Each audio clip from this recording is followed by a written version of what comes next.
Wire fraud is an extremely important issue people in the real estate business are dealing with these days. Obviously, the purchase of or sale of a home is a big investment. Significant monies are being transferred as a result of the transaction. It's important that you be cautious about sending any monies via wire transfer. It's important that you go through any safety aspects that you can. Never wire money to someone that you don't know who they are. Never wire money without confirming the wiring instructions and actually calling someone ahead of time and knowing that you're actually sending those monies to a legitimate and correct person. Once the money is wired, almost impossible, minimally very, very difficult for you to get those monies back. That's why it's important that you take whatever precautions you can. Never, never, ever wire any monies to anyone without confirming that is legitimate and the correct entity. If you're a victim of wire fraud, first thing to do is to contact the authorities and contact your bank. Your bank may be able to track the wire, may be able to retract it in some circumstances. If you sense that there's any sort of wrongdoing,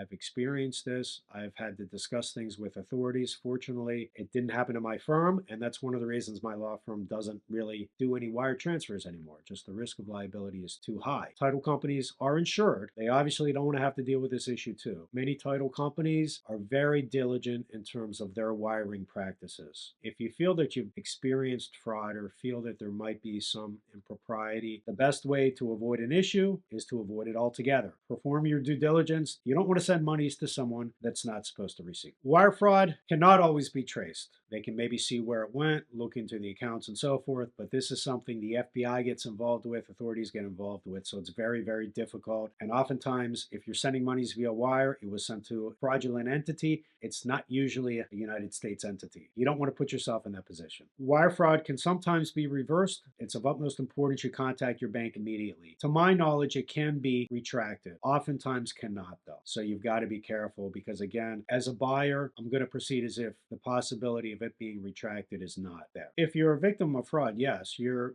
going to be able to file a lawsuit against the parties involved with the wire. That doesn't mean you're going to get your money back, unfortunately. Title companies have insurance to provide, but if you've wired a significant sum of money, you're not going to get those monies back. You may get some back, and yes, you're going to get involved in litigation. However, the cost of litigation is high, and you're certainly not going to get back what was wired out in most cases. Where do you see wire fraud? You see it in multiple aspects of the transaction. The easiest one is the sales proceeds are wired to an entity that doesn't own the property or to a wrong individual or so forth. You see it in fraudulent mortgage payoffs where someone has obtained access to someone's email, has gotten into their account, has seen who's on the email chains, and will start sending fraudulent emails with very similar looking email addresses, but different. Oftentimes, with the urgency of real estate, people are in a hurry to make things happen. You've got to pay attention to these things. If you have 15 people copied on an email, but one of them says, no, we've changed our mind, we don't want to check at closing, we need the funds wired here, that's where you run into it. So again, it's important to conduct your due diligence, look at the emails. It usually begins with someone hacking into the realtor's email, usually not the real estate attorney, although it can happen. I know as our firm, we have extremely high protection in terms of any type of access to our server and so forth, but it does happen. I mean, these people are genius that commit the fraud.